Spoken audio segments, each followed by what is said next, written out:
প্রিয় ছাত্র বন্ধুরা, দীপঙ্কর ডিএসআর চ্যানেলটিতে আবারও তোমাদের স্বাগত জানাই। আজকের এই ভিডিওতে আমরা দেখে নেব মাধ্যমিক ভূগোল সাজেশন 2025 3 নম্বরের প্রশ্ন, যেগুলো তোমাদের জন্য ইম্পর্টেন্ট রয়েছে সেগুলো। 3 নম্বরে যে সমস্ত প্রশ্নগুলো চ্যাপ্টার ওয়াইজ ইম্পর্টেন্ট রয়েছে সেগুলোই পরপর তোমাদের জন্য এখানে রয়েছে। তাই ভিডিওটি সম্পূর্ণ দেখবে আশা করব, কারণ সম্পূর্ণ না দেখলে কোনো প্রশ্ন মিস হয়ে যেতে পারে। তাই অবশ্যই শেষ পর্যন্ত ভিডিওটি দেখবে। এর আগের ভিডিওতে 2 নম্বরের ইম্পর্টেন্ট প্রশ্নগুলো দেওয়া রয়েছে, ডেসক্রিপশন বক্সে সেটার লিঙ্ক দেওয়া থাকবে, তোমরা অবশ্যই সেটা দেখে নিও। তো চলো দেখে নিই 3 নম্বরের প্রশ্নগুলো কি কি রয়েছে চ্যাপ্টার ওয়াইজ। প্রথমে দেখো বহির্জাত প্রক্রিয়া এবং তাদের দ্বারা সৃষ্ট যে ভূমিরূপ চ্যাপ্টারটি রয়েছে। এখান থেকে নদীর কাজ, এই নদীর কাছ থেকে যে প্রশ্নগুলো তোমাদের জন্য ইম্পর্টেন্ট রয়েছে সেগুলো দেখে নাও। প্রথমে দেখা রয়েছে গিরিখাত ও ক্যানিয়ন এর পার্থক্য লেখো। জলপ্রপাতের পশ্চাৎপসরণ কেন হয়? বদ্বীপ গঠনের অনুকূল পরিবেশ লেখো। বা সব নদীর মোহনায় বদ্বীপ গড়ে ওঠে না কেন? দুভাবেই কিন্তু আসতে পারে, উত্তর একই রকম প্রায় হবে, খালি লেখার ধরনটা একটু পাল্টে যাবে। তারপরে দেখো নদীর ক্ষয়কার্যের প্রক্রিয়াগুলি লেখো। সুন্দরবন অঞ্চলে জলবায়ু পরিবর্তনের 3টি প্রভাব সংক্ষেপে ব্যাখ্যা করো।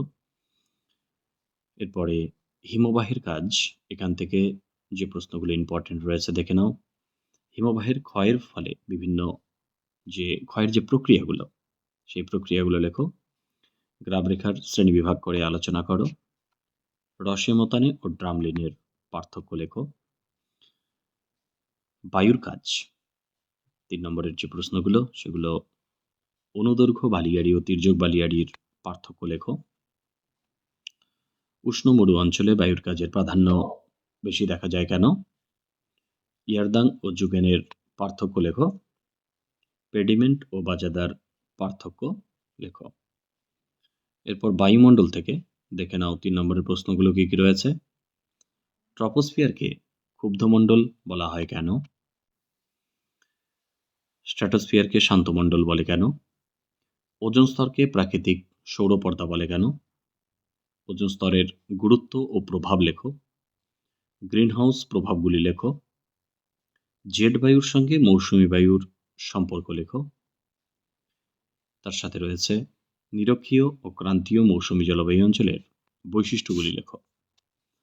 এরপর চলে যাব বায়ুমণ্ডলে। বায়ুমণ্ডলে যে সমস্ত প্রশ্নগুলো তোমাদের জন্য ইম্পর্টেন্ট রয়েছে সেগুলো দেখে নাও। সমুদ্র তরঙ্গ ও সমুদ্র স্রোতের পার্থক্য লেখো। দ্বিতীয় প্রশ্ন, নিউফাউন্ডল্যান্ড উপকূলে সারা বছর কুয়াশাচ্ছন্ন থাকে কেন? অথবা নিউফাউন্ডল্যান্ড উপকূল মৎস্যচারণের জন্য বিখ্যাত কেন? ভরা জোয়ার ও মরা জোয়ারের পার্থক্য লেখো। শৈবাল সাগর কিভাবে গড়ে ওঠে? পরের প্রশ্ন রয়েছে দেখো, পূর্ণিমার জোয়ার অপেক্ষা অমাবস্যার জোয়ারের প্রাবল্য বেশি কেন? মোস্ট ইম্পর্টেন্ট প্রশ্ন, জোয়ার ভাটার সময়ের ব্যবধান প্রতিদিন এক হয় না কেন? বা 24 ঘন্টা নয় কেন? অথবা জোয়ার ভাটার সময়ের ব্যবধান 24 ঘন্টা 52 মিনিট হয় কেন? তাহলে বায়ুমণ্ডল থেকে এই প্রশ্নগুলো অবশ্যই দেখবে। এরপর বর্জ্য ব্যবস্থাপনা।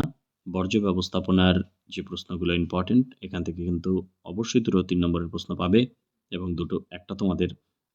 দুটো প্রশ্ন পাবে, একটা তোমাদের লিখতে হবে। এখানে দেখো যে প্রশ্নগুলো তোমাদের জন্য ইম্পর্টেন্ট সেগুলো হচ্ছে, বর্জ্য ব্যবস্থাপনায় শিক্ষার্থীর ভূমিকা লেখো।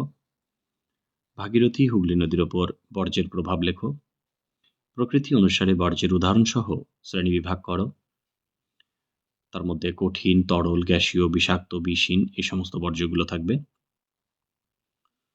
পরের প্রশ্ন, বর্জ্য ব্যবস্থাপনার প্রয়োজনীয়তাগুলি লেখো।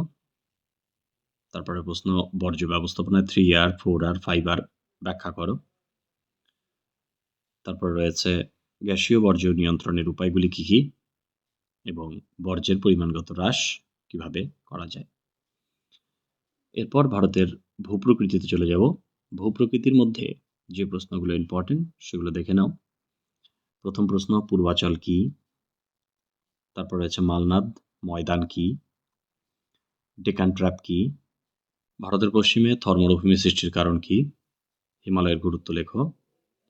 পূর্বঘাট পশ্চিমঘাট পর্বতমালার পার্থক্য লেখো। গাঙ্গেয় সমভূমিতে জনঘনত্ব অত্যাধিক কেন?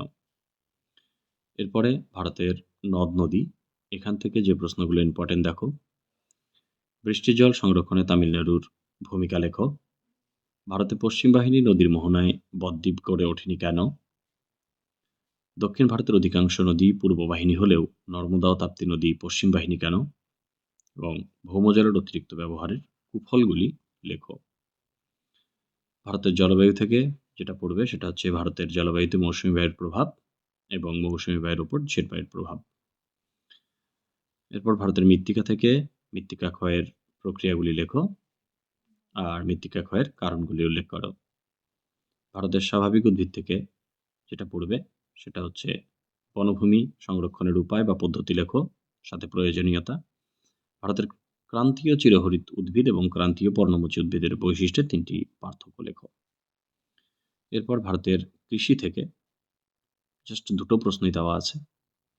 সবুজ বিপ্লব সম্পর্কে লেখো এবং পাঞ্জাব হরিয়ানা কৃষি উন্নতির কারণগুলি ব্যাখ্যা করো। শিল্প থেকেও খুব বেশি প্রশ্ন দেওয়া নেই। দেখো কি কি রয়েছে। দুর্গাপুরকে ভারতের রুট বলা হয় কেন? আহমেদাবাদকে ভারতের ম্যানচেস্টার বলে কেন? পেট্রোরসায়ন শিল্পকে উদীয়মান শিল্প বলা হয় কেন? ভারতের তথ্য প্রযুক্তি শিল্পের উন্নতির 3টি কারণ লেখো।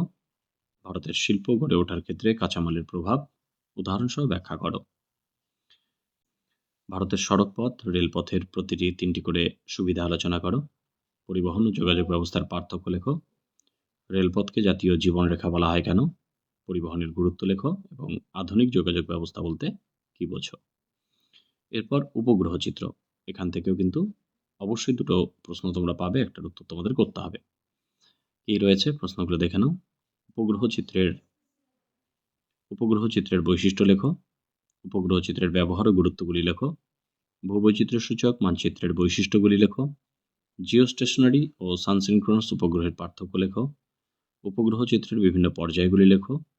সক্রিয় ও নিষ্ক্রিয় সেন্সরের পার্থক্য লেখো। সাথে ভূবৈচিত্র্য সূচক মানচিত্রের ব্যবহার ও গুরুত্ব লেখো। লাস্ট প্রশ্ন, দূর সংবেদন ব্যবস্থার গুরুত্ব আলোচনা করো। তাহলে এই ছিল তোমাদের 3 নম্বরের ইম্পর্টেন্ট প্রশ্নগুলো। এগুলো ভালো করে পড়ো। আশা করি এখান থেকে তোমরা অবশ্যই কমন পেয়ে যাবে। তোমরা জানো 3 নম্বরে 4টা প্রশ্ন কিন্তু তোমাদের লিখতে হয়। তার মধ্যে বর্জ্য থেকে একটা পাবে, উপগ্রহ চিত্র থেকে একটা পাবে, প্রাকৃতিক থেকে একটা এবং অর্থনৈতিক থেকে একটা প্রশ্ন পাবে। তাহলে এই প্রশ্নগুলো পড়তে থাকো। আশা করি এখান থেকে তোমরা কমন পেয়ে যাবে। ভালো থেকো সবাই। আর চ্যানেলটিতে নতুন হয়ে থাকলে অবশ্যই সাবস্ক্রাইব করে দিও। ধন্যবাদ।